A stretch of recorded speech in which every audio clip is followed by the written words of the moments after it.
많은 그리스도인들이 신앙생활을 하고 있지만 정작 삶을 이끌고 있다는 감각은 점점 잃어가고 있습니다.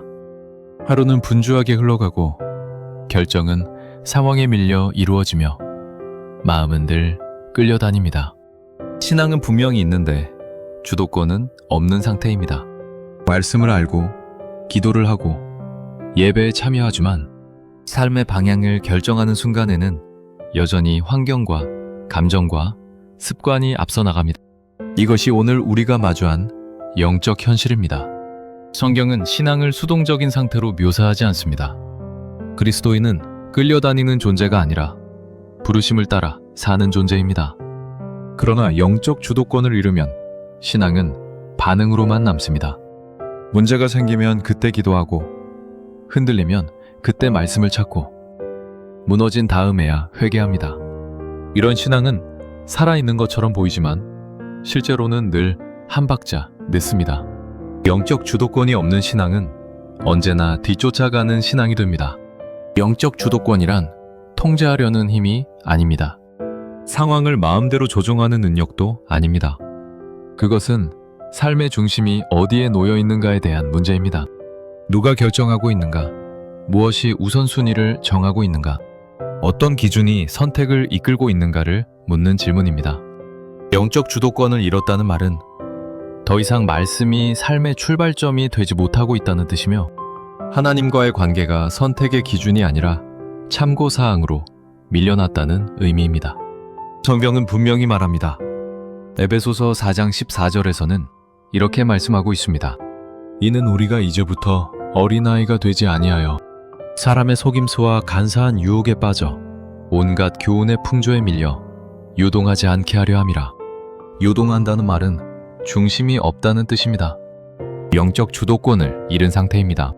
상황이 바뀔 때마다 흔들리고 분위기에 따라 움직이며 감정이 판단을 대신합니다. 이때 신앙은 방패가 아니라 장식이 됩니다.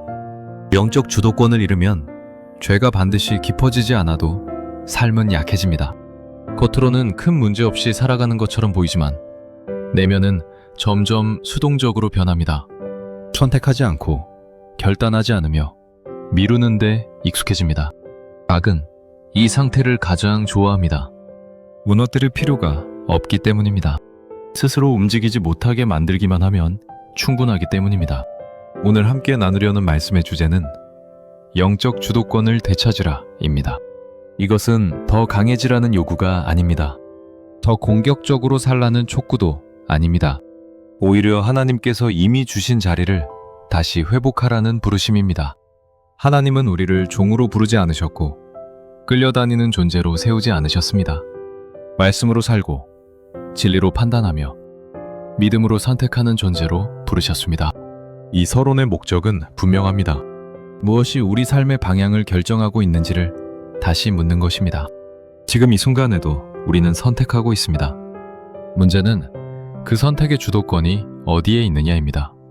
이제 말씀을 따라 어떻게 영적 주도권을 잃게 되는지 그리고 어떻게 다시 회복할 수 있는지를 세 가지 흐름으로 살펴보려 합니다. 이 주도권을 회복할 때 신앙은 다시 반응이 아니라 삶을 이끄는 힘이 됩니다.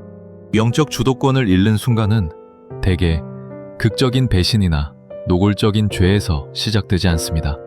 오히려 아주 조용하게 기준이 조금씩 밀려나는 데서 시작됩니다.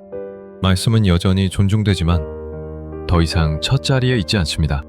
선택의 순간마다 말씀이 기준이 되기보다 상황이 말씀이 허용될 수 있는 범위를 정합니다. 이때 신앙은 사라지지 않지만 주도권은 이미 넘어간 상태입니다. 성경은 분명히 말합니다. 신앙은 기준의 문제입니다. 누가 삶의 해석권을 가지고 있는가? 무엇이 최종 판단 기준이 되는가의 문제입니다. 시편 109편 105절에서는 이렇게 말씀하고 있습니다. 주의 말씀은 내 발에 드니요 내 길에 비치니이다. 등불은 장식이 아니라 방향을 밝히는 도구입니다. 말씀이 등불이 되지 못하면 우리는 결국 어둠 속에서 익숙한 길만 더듬게 됩니다. 영적 주도권은 바로 이 지점에서 무너집니다. 말씀이 기준에서 밀려나면 감정이 그 자리를 대신합니다. 기분이 좋을 때는 순종이 쉽고 감정이 가라앉으면 기준도 함께 흔들립니다. 또 다른 경우에는 효율과 결과가 기준이 됩니다. 빨리 해결되는 선택, 손해가 적은 길, 갈등을 피할 수 있는 판단이 옳은 것처럼 느껴집니다. 그러나 성경은 언제나 결과보다 방향을 먼저 묻습니다. 영적 주도권을 가진 사람은 이 선택이 편한가 보다, 이 선택이 진리와 일치하는가를 먼저 묻습니다. 예수님께서 시험을 받으실 때 보여주신 태도는 이 점에서 매우 분명합니다. 광야에서 사탄은 예수님께 현실적인 제안을 던졌습니다. 굶주림을 해결하라는 제안, 영향력을 빠르게 확보하라는 제안, 고통을 피하라는 제안이었습니다. 그러나 예수님은 모든 유혹 앞에서 동일한 방식으로 응답하셨습니다. 마태복음 4장에서 반복되는 말씀은 이것입니다. 기록되었으되. 예수님은 상황을 분석하지 않으셨고 감정을 설명하지 않으셨습니다. 말씀으로 기준을 고정하셨습니다. 이것이 영적 주도권입니다. 말씀을 안다고 해서 주도권이 생기지는 않습니다. 많은 사람들이 성경을 알고도 끌려다닙니다. 문제는 말씀이 정보로 머무를 때입니다. 말씀이 기준이 아니라 참고 자료가 되면 삶은 여전히 상황에 의해 결정됩니다. 영적 주도권을 회복한다는 것은 말씀이 선택의 출발점으로 돌아오는 것을 의미합니다. 결정을 내려야 할 때 가장 먼저 성경은 무엇을 말하는가를 묻는 태도입니다. 성경은 이 태도를 지혜라고 부릅니다. 잠언 3장 5절과 6절에서는 이렇게 말씀하고 있습니다. 너는 마음을 다하여 여호와를 신뢰하고 매 명철을 의지하지 말라. 너는 범사의 그를 인정하라. 그리하면 내 길을 지도하시리라. 여기서 인정하라는 말은 단순히 신앙 고백을 하라는 뜻이 아닙니다. 판단권을 하나님께 드리라는 뜻입니다. 자기 명철이 아니라 하나님의 말씀을 기준으로 삼겠다는 결단입니다. 영적 주도권을 잃은 사람의 특징은 선택 앞에서 늘 망설인다는 것입니다. 확신이 없어서가 아니라 기준이 분산되어 있기 때문입니다. 반면 말씀이 기준이 될 때 선택은 단순해집니다. 쉽지는 않지만 분명해집니다. 말씀이 허락하지 않는 길은 아무리 매력적이어도 내려놓을 수 있고, 말씀이 부르는 길은 손해처럼 보여도 걸어갈 수 있습니다.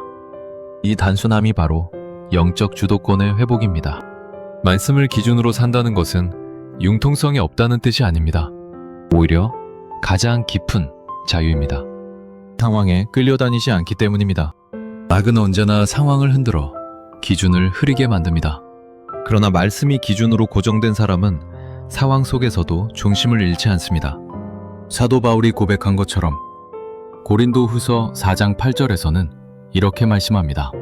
우리가 사방으로 우겨쌈을 당하여도 쌓이지 아니하며, 환경은 압박하지만 주도권은 빼앗기지 않는 상태입니다. 영적 주도권은 더 강한 의지가 아니라 더 분명한 기준에서 나옵니다. 그 기준은 오직 하나입니다. 살아계신 하나님의 말씀입니다.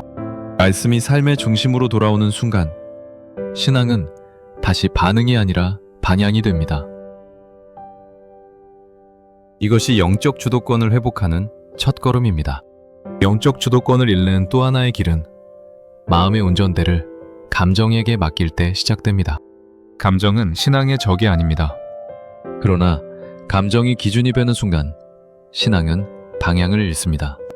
기쁠 때는 하나님을 신뢰하기 쉽고 불안할 때는 의심이 앞섭니다.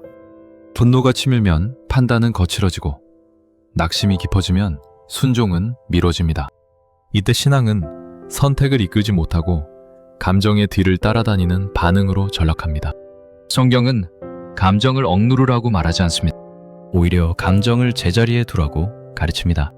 시편 42편 5절에서는 이렇게 말씀하고 있습니다. 내 영혼아, 내가 어찌하여 낙심하며 어찌하여 내 속에서 불안해하는가? 너는 하나님께 소망을 두라.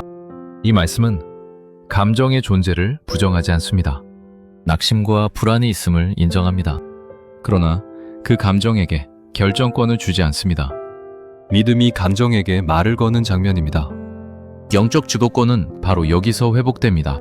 감정이 말하는 것을 듣되 믿음이 마지막 말을 하게 하는 것입니다. 감정이 기준이 되면 신앙은 쉽게 흔들립니다. 예배의 깊이는 그날의 기분에 좌우되고 기도의 지속성은 컨디션에 달려 있습니다. 말씀을 붙들기보다 말씀이 위로가 될 때만 가까이 갑니다. 그러나 성경은 믿음을 감정의 결과로 설명하지 않습니다. 믿음은 감정의 토대가 아니라 감정을 다스리는 기준입니다. 히브리서 11장 1절에서는 이렇게 말씀하고 있습니다. 믿음은 바라는 것들의 실상이요 보이지 않는 것들의 증거니 감정이 믿기지 못하는 현실을 믿음은 붙듭니다. 예수님의 공생애에서 이 질서는 분명합니다. 겟세마네에서 예수님은 심히 고민하고 슬퍼하셨습니다. 고통과 두려움이 없었던 것이 아닙니다. 그러나 그 감정이 사명을 바꾸지는 못했습니다. 마태복음 26장 39절에서는 이렇게 말씀하고 있습니다. 그러나 나의 원대로 마시옵고 아버지의 원대로 하옵소서. 감정은 솔직하게 드러났지만 결정은 아버지의 뜻에 맡겨졌습니다. 감정이 방향을 정하지 못하게 한 것입니다. 이것이 영적 주도권입니다. 영적 주도권을 잃은 신앙의 특징은 마음이 늘 피곤하다는 데 있습니다. 감정이 하루에도 여러 번 기준을 바꾸기 때문입니다. 반면 믿음이 기준이 되면 마음은 흔들려도 중심은 유지됩니다. 감정은 파도처럼 오르내리지만 닻은 내려져 있습니다. 이 닻이 바로 하나님의 약속입니다. 약속이 기준이 될 때 감정은 더 이상 삶을 끌고 가지 못합니다. 사도 바울은 이 원리를 분명히 보여줍니다. 고린도후서 10장 5절에서는 이렇게 말씀하고 있습니다.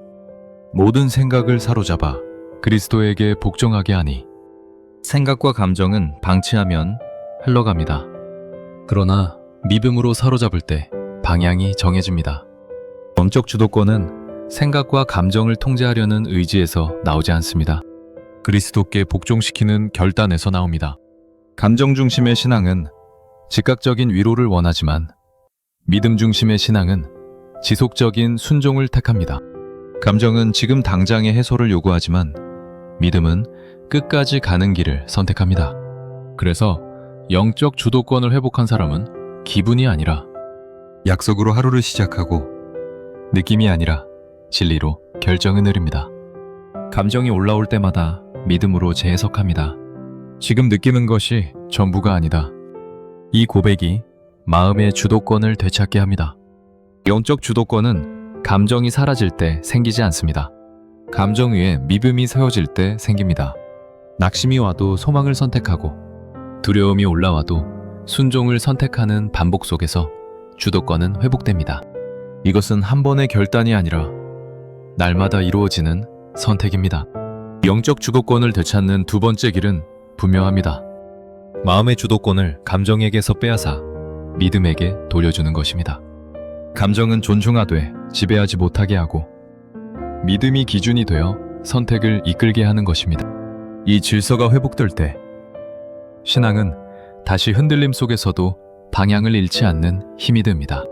영적 주도권을 잃는 가장 현실적인 지점은 시간입니다. 신앙의 내용은 유지되지만 신앙이 차지하는 시간은 점점 줄어듭니다. 하나님을 부인하지도 않고 말씀을 무시하지도 않지만 삶의 리듬을 결정하는 힘은 다른 곳으로 이동합니다. 일정, 업무, 관계, 피로, 습관이 하루의 구조를 짜고 신앙은 그 틈에 끼워 넣는 요소가 됩니다.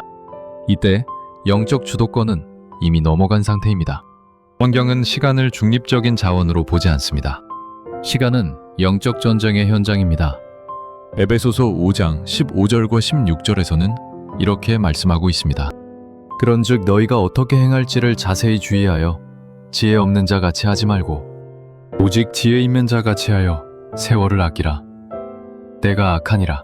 시간을 아낀다는 말은 바쁘게 살라는 뜻이 아닙니다. 시간을 누가 지배하고 있는지를 분별하라는 뜻입니다.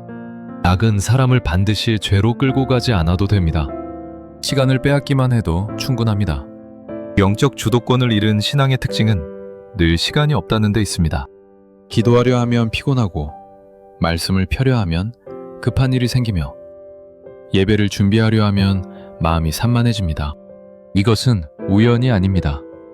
영적 주도권은 의도하지 않으면 반드시 빼앗기게 되어 있습니다. 삶의 리듬이 하나님 중심으로 설계되지 않으면 신앙은 늘 사후 대응이 됩니다. 성경은 반복해서 먼저를 강조합니다. 마태복음 6장 33절에서는 이렇게 말씀하고 있습니다.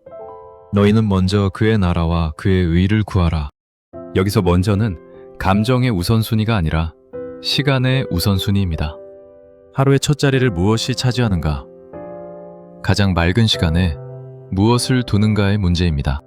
영적 주도권은 이 먼저의 자리를 회복할 때 다시 돌아옵니다. 다니엘의 삶은 이 점에서 분명한 본을 보여줍니다. 다니엘은 바벨론이라는 압도적인 환경 속에서도 하루 3번 하나님께 기도하는 시간을 포기하지 않았습니다. 다니엘서 6장 10절에서는 이렇게 말씀하고 있습니다. 전에 하던 대로 하루 3번씩 무릎을 꿇고 기도하며 환경이 바뀌어도 리듬은 바뀌지 않았습니다. 이것이 영적 주도권입니다. 상황이 시간을 지배하지 못하고 하나님과의 약속이 시간을 지배하는 삶입니다. 영적 주도권은 특별한 은사에서 나오지 않습니다. 반복되는 선택에서 나옵니다. 무엇을 끊임없이 반복하느냐가 결국 그 사람의 방향을 결정합니다. 습관은 중립적이지 않습니다. 하나님을 향해 쌓이거나 하나님에게서 멀어지게 만듭니다. 그래서 영적 주도권을 회복하는 사람은 거창한 계획보다 작은 리듬을 다시 세웁니다. 매일 같은 시간에 말씀 앞에 서고 같은 자리에서 기도로 하루를 정리하며 예배의 자리를 우선으로 지킵니다. 많은 사람들이 마음이 생기면 하겠다고 말합니다. 그러나 성경은 마음이 생겨서 순종이 시작된다고 말하지 않습니다. 순종이 마음을 이끕니다. 시간과 몸이 먼저 하나님께 드려질 때 마음은 그 뒤를 따라옵니다. 영적 주도권은 마음의 각성보다 시간에 헌신해서 더 분명하게 드러납니다. 예수님의 삶에서도 이 리듬은 분명했습니다. 예수님은 늘 한적한 곳으로 물러가 기도하셨습니다. 마가복음 1장 35절에서는 이렇게 말씀하고 있습니다. 새벽, 아직도 밝기 전에 예수께서 일어나 나가 한적한 곳으로 가사 거기서 기도하시더니 가장 중요한 사역을 앞두고도 가장 먼저 시간을 하나님께 드리셨습니다. 능력 있는 사역은 이 시간의 질서 위에서 흘러나왔습니다. 영적 주도권을 잃은 삶은 늘 쫓기듯 흘러갑니다. 그러나 영적 주도권을 회복한 삶은 바빠도 중심이 있습니다. 모든 시간을 하나님께 드리는 것이 아니라 시간을 다스리는 주인을 분명히 하는 삶입니다. 이 주인이 하나님이 될 때 삶은 더 이상 환경에 끌려다니지 않습니다. 영적 주도권을 되찾는 세 번째 길은 분명합니다. 시간과 삶의 리듬을 다시 하나님께 돌려드리는 것입니다. 하루의 구조를 신앙이 결정하게 하고 반복되는 습관을 말씀 중심으로 재배치하는 것입니다. 이 자리에서 신앙은 더 이상 틈새가 아니라 중심이 됩니다. 그리고 이 중심이 설 때 영적 주도권은 다시 회복됩니다. 영적 주도권은 어느 날 갑자기 회복되는 감정이나 결심이 아닙니다. 그것은 삶의 중심이 다시 제자리를 찾는 사건입니다. 말씀이 기준이 되고 믿음이 감정을 다스리며 시간이 하나님께 드려질 때 희망은 더 이상 반응이 아니라 방향이 됩니다. 주도권을 되찾는다는 것은 무언가를 더 얻는 일이 아니라 이미 주어진 질서를 다시 회복하는 일입니다. 오늘 살펴본 세 가지는 하나의 흐름을 이룹니다. 말씀이 기준에서 밀려나면 선택은 흔들리고 감정이 주도권을 잡으면 마음은 요동치며 시간이 하나님께 드려지지 않으면 신앙은 늘 사후 대운이 됩니다.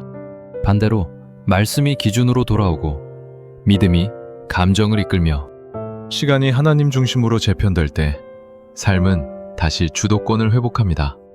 이 회복은 화려하지 않지만 분명합니다. 성경은 영적 주도권을 가진 삶을 성숙이라고 부릅니다. 에베소서 4장 15절에서는 이렇게 말씀하고 있습니다. 오직 사랑 안에서 참된 것을 하여 범사에 그에게까지 자랄지라. 성숙은 더 많은 정보를 아는 것이 아니라 더 분명한 기준으로 사는 것입니다. 더 강해지는 것이 아니라 더 흔들리지 않는 것입니다. 영적 주도권을 되찾은 사람은 상황을 지배하지는 못해도 상황에 지배당하지는 않습니다. 악은 언제나 신앙을 무너뜨리기보다 흐리게 만들려 합니다. 기준을 흐리고 감정을 흔들며 시간을 빼앗습니다. 그래서 영적 주도권을 회복하는 싸움은 거창한 전쟁이 아니라 일상의 선택에서 벌어집니다. 오늘 무엇을 기준으로 판단할 것인가? 이 감정 앞에서 무엇을 붙들 것인가? 이 시간을 누구께 드릴 것인가의 문제입니다. 이 작은 선택들이 쌓여 삶의 방향을 만듭니다. 이제 질문은 단순합니다. 지금 삶을 이끌고 있는 것은 무엇인가? 말씀이 여전히 첫 자리에 있는가? 감정이 판단을 대신하고 있지는 않은가? 시간이 하나님 중심으로 설계되어 있는가? 이 질문 앞에서 정직해질 때 영적 주도권은 이미 회복되기 시작합니다. 영적 주도권은 인간의 의지로 쟁취하는 것이 아닙니다. 하나님께 다시 맡기는 것입니다. 주도권을 내려놓을 때 역설적으로 주도권은 회복됩니다. 이 질서가 회복될 때 신앙은 다시 힘을 얻고 삶은 다시 방향을 갖게 됩니다. 오늘 이 말씀이 끌려다니면 신앙에서 벗어나 말씀으로 살고 믿음으로 선택하며 하나님과 동행하는 삶으로 돌아오는 전환점이 되기를 바랍니다.